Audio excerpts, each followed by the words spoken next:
frame.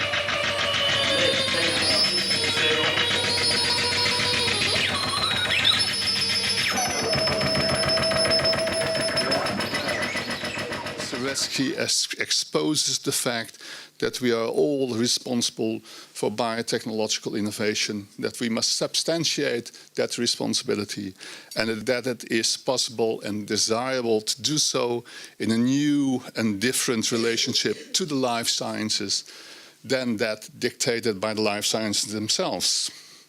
2 minutes. There's a fundamental ambiguity in art's positions and role in our contemporary society, expressed in the force of art by Jarek, Christoph Jarek. Can art affect the power momentum of the society of which it is itself a product and in which it often plays the function of an aesthetic object and or commodity? And if so, how can it do this? Now, one is tempted to think that this is indeed impossible. And when I look at recent art-science collaborations in the Netherlands, I find it very difficult to see art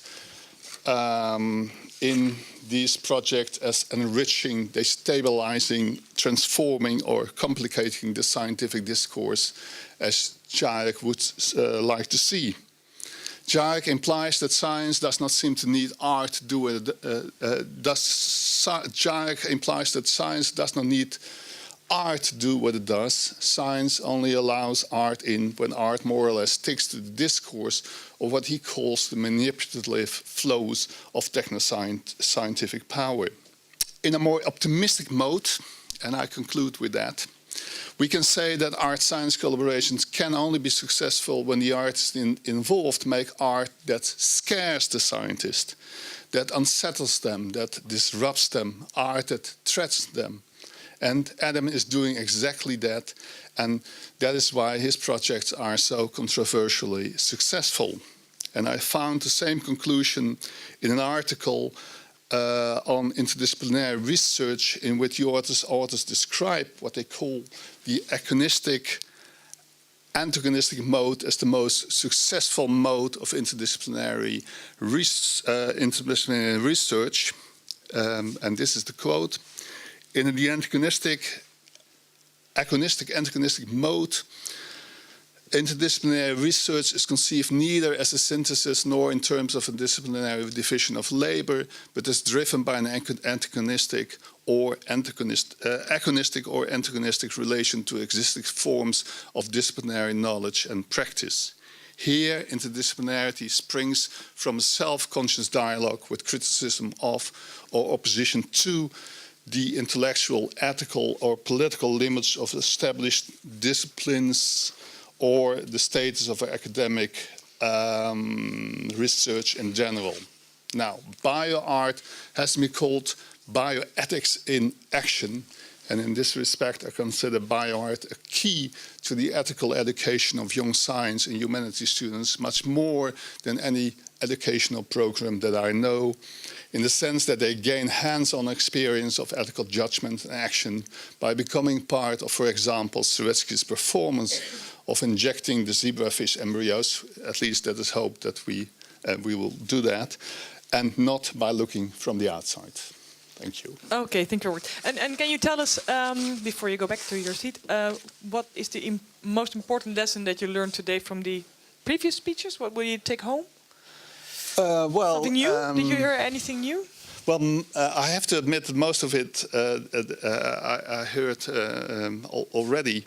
Let me respond to Peter, who said that he had not a non-anthropocentric view of nature. If you say that we need nature in order to sustain human life, I would say that is an anthropocentric view of nature. You don't need to have us around, and it might be a lot. No. It might be much more pleasant to have indeed animals and us gone. Yeah. I want to make sure that they're there. That's all. Okay. What I will take home, and that's why I refer to this article that I showed in the beginning, is that every time this reverse model moral education pops up, And I was surprised that even someone from Wageningen immediately starts out with saying, we science give the option and society can have their choices. And of course, and I'm sure that Jeremy knows that as well, the situation is much, much more complex. And it would have been good perhaps to go into that very complex situation where, of course, I as a person have no choice at all. Mm-hmm. Okay. I heard a lot of things, I learned a lot of things today, and it's also now, I think, a good chance for me to, well, show a little bit our side of the story, which sometimes is kind of a bit of distorted, to my opinion, in the discussions here. But first of all, what is biosolar cells? We are in a large program funded by the government. We have a budget of about 43 million euros. And we have a plan, a vision for the year 2050. So it's really a long-term vision. And what do we want? We want to achieve sustainability in energy, in chemicals, and in food supply. The talk of Jeremy Harbison gave some kind of insight to what we are doing. So we're working with things called artificial leaves, quite fancy. We work with microorganisms and we work with plants. Now, in our long-term view, it's quite simple. We want to use these artificial leaves for energy production, full stop. We want to use these microorganisms to produce things like feedstock for industry and food. Plants should be eaten, so don't drive your car on plants. But to get there, there's an enormous long period, a transition period, to come from the current fossil-based economy that we have to this kind of sustainable, well, people always call this bio-based economy. I would like to call this bio-based society. I mean, the society could be bio-based. But how to get there? And there are many hurdles to get there at the moment. I made a list of things that came along today. One of the things I want to touch on is nobody mentioned what is nature. Everybody is concerned about changing nature, but nobody's thought, well, what is nature in fact? If you look in Europe, nature doesn't exist anymore. Well, there are some forests, I think, on the border of Austria and Poland that are original, but the rest all has been planted there. It's all man-made. So our conception of nature is more or less what we self think is nature. Then the second point, what is then our food? Everybody was so concerned about GMOs and about changing food, like we are changing things we never changed before. Well, this is totally, totally wrong. About 40,000 years, people have changed plants to eat them. In the Neolithicum, people started collecting seeds, plants, selecting better plants, improving plants. This is the way how agriculture works. Modern plant breeding is the result of mutagenesis. Chemical mutagenesis, irradiation, solar radiation, anything that you want. In fact, that really touches nicely to Adam Zretzky's his errorarium, because these 40,000 years were one big error, an errorarium, something that has made mutations into plants. And what happens next? People just pick the best plant for their benefit and work on from that plant. And this aspect is nothing new under the sun. And this entire GMO discussion is in fact only a next step in ways how to make mutations in plants to benefit mankind. And there was a lot of discussion about GMO technology today, and I'm a perfect, well, I understand concerns, but we're talking about two things. You talk about technology and about the products. So the remark that we don't know what we do using GMOs is not relevant. We should always judge the products which are made by these kind of technologies and judge them. Do you want those products? Are they safe to use? Can they pose any harm? And we should make risk assessments on that level. So scientifically spoken, I know it's a little bit of black or white what they say, but I think GMO is just a next normal step in technology. It's a technology as such can be used for the good or for the worse. I think it's a very valuable tool that we should use in addition to other kind of breeding technologies to improve our foodstuff. And we should judge the result of this technology and not the technology itself. This is the only way forward. Another thing on my list was industry. It ended a little bit like industry bashing at the end here. Like industry is our big bad adversary, the opponents. Let me tell you that Total and ExxonMobil both are members of the Biosolar Cells Consortium. They really fund us and pay our research on algae biodiesels. So it's not so black and white that we have the big companies which are against this bio-based idea, and we are the idealists who are in favor of it. So it's both. So these companies really do this kind of things. Also, nobody asked the question, if you want to make a transition to this bio-based and sustainable society, who's going to pay for it? This is really expensive stuff. If you want to turn an entire society upside down into a bio-based economy, this is really costly. And if you like it or not, the only people who have the money is the big industry. And big industry also in the past has always taken the lead in these major innovations worldwide. Of course, things like patents are involved, but also patents are not the big evil in the sky. Patents are a way to move forward. If patents would not exist, people would just keep the information to themselves. And patents are a means to spread information. Of course, these patents have to have an owner, and of course, industry wants patents because they make investments and they want to earn their money. But it's all economics, nothing wrong there. And of course, I would love the situation that the government gives us tons of money to do the research, but this is just not true. So at the moment, if you like it or not, we are dependent on industry to move forward also into this sustainable bio-based economy. And I'm quite sure that industry will follow and also will lead even, because also for them it's an interesting business case. Because in the end, this fossil economy will backfire to us all. I mean, everybody pays his gasoline, but nobody pays for the Iraq war, which should be more or less included into the money you pay for your gasoline. And also industry knows if the CO2 levels go up, you get global warming, then it's just bad for business. It costs money. And this sustainable bio-based future is, I think, also for them a profitable way to go forward.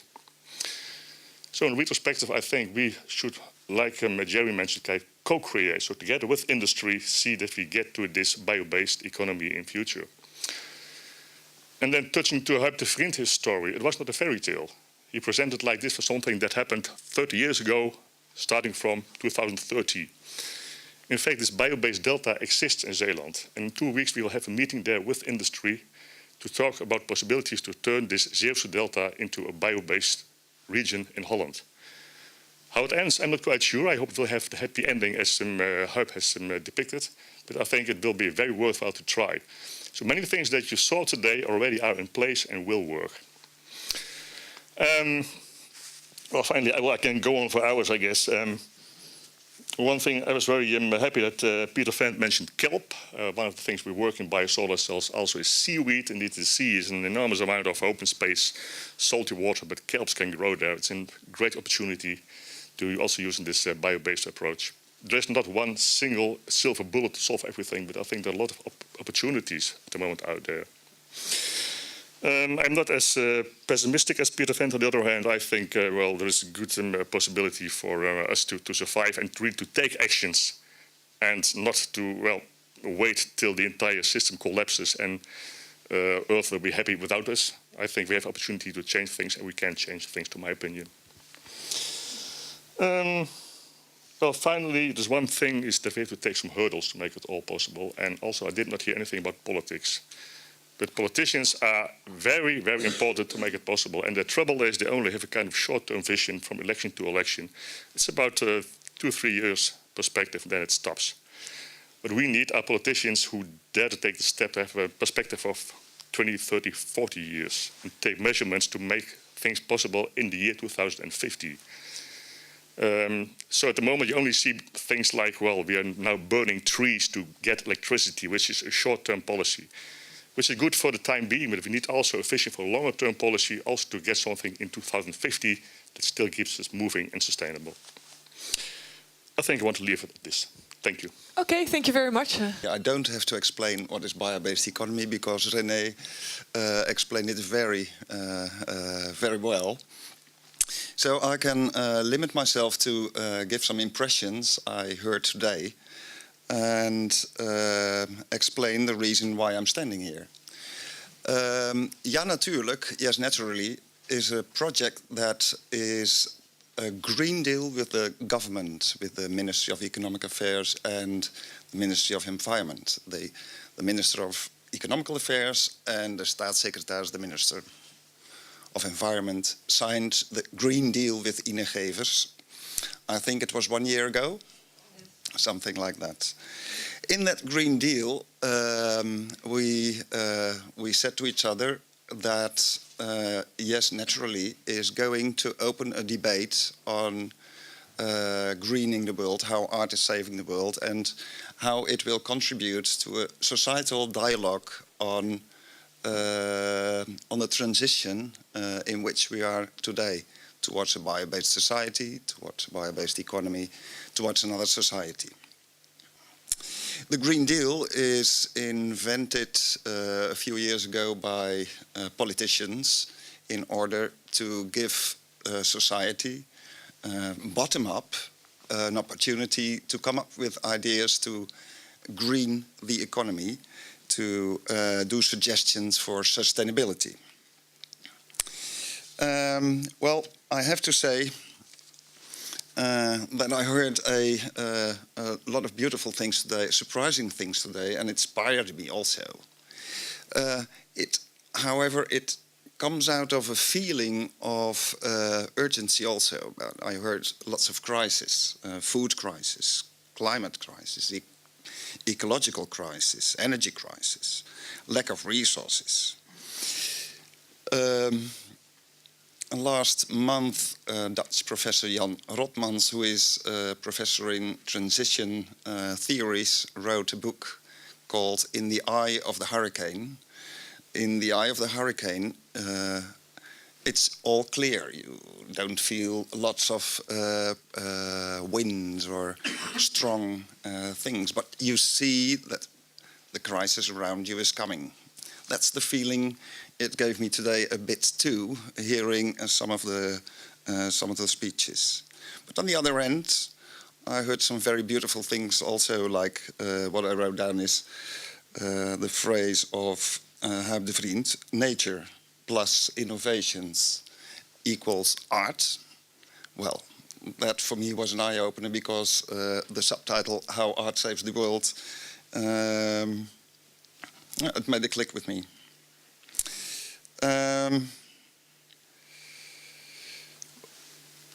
Yeah, the solar, the biosolar program. What was it again? Difficult word. Using photosynthesis for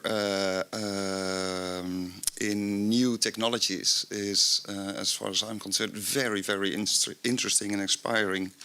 I think that was the reason that the government decided to put some money in it. Money that comes out of energy money, by the way, which is drying up at the moment.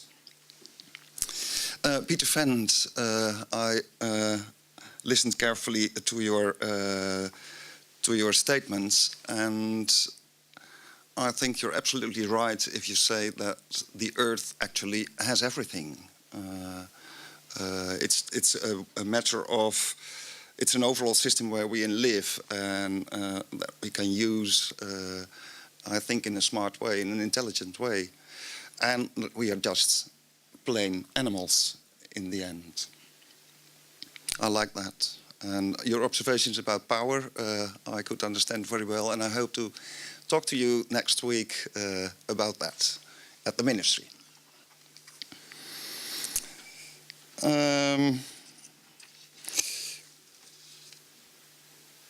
Yeah, societal and moral issues passed by too. I think it was Dirk Stemerdink who was talking about scientific possibilities and the dilemma: is it going to be a gene war, or is it going to be nature as source for new nature or next nature, the new generation? Inspiring too. Well, Adam, who could, with his presentation, who shook up the meeting with his, let's say, inspiring and some shocking images and talks. But what inspired me was, after reuse and recycle, to go rewild. I think that was something I catched up also. And of course, the fabulous Errorarium. And escaping brainwashing. Well, well. What am I going to take home? First of all, policy making is, since the time, I think, of Plato, a matter of using science, knowledge, ratio, and ethics, moral standards. And I always felt that ethics in the political discourse and the political debate was missing a bit. And thanks to this meeting, for me, arts and culture, the ethics, get a prominent place in the political discourse as far as I'm concerned. And hopefully through the instrument of the Green Deal, we can bring that a bit further. Next month we have to write a letter to Parliament how it's going with the Green Deals. Of course, the spin-off of this Green Deal will be mentioned in the report to Parliament, so you will hear from it, perhaps by politics, and even being asked back to give some comment back. I think that's it, what I would like to talk. And arts meets science, crossovers, they mostly provide the most inspiring and interesting meetings. So, great, thank you. I think energy is getting low now, but I think that has to do, there's no daylight, so there's no photosynthesis anymore. I would like to thank all the speakers for their lectures and discussions and debate, but I also would like to thank the audience for having questions and getting into debate. Ine, of course, thank you very much. Do you want to say something? So I thank you all for being here, and I hope that you take with you the knowledge and that we together in one big co-creation continue. Thank you very much. Bye.